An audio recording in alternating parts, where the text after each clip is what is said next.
السلام علیکم دوستو، ایک بادشاہ اپنے ملک کی سیر کر رہا تھا کہ اسے خیال آیا کہ کیوں نہ اپنی رعایا کی ہوشیاری اور محنت کشی کا امتحان لیا جائے۔ اس نے سپاہیوں کو حکم دیا کہ ایک بڑا اور وزنی چٹان نما پتھر راستے میں رکھ دیے۔ پھر بادشاہ اپنی کچھ سپاہیوں کے ساتھ ایک طرف چھپ گیا۔ اتنے میں کچھ لوگوں کا وہاں سے گزر ہوا۔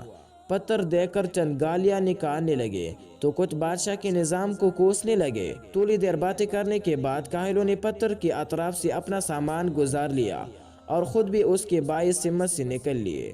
کچھ دیر بعد دوستو ایک اور حاکموں کا وفد آیا۔ رکاوٹ دیکھی رعایا اور بادشاہ کو کوسا، پتھر کی سائیڈ سے گزر گئی۔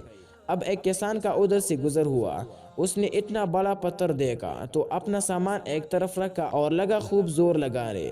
بڑی محنت اور مشقت سے اس نے آخر کار چٹان جیسے پتھر کو راستے سے ہٹا دیا تاکہ باقی قافلے بھی آسانی اپنا سامان لاد کر گزر سکے۔ اتنی میں دوستو اس کی نظر ساتھ زمین پہ پڑی اور دیکھا کہ ایک صندوق اور ایک چٹھی پڑی ہے۔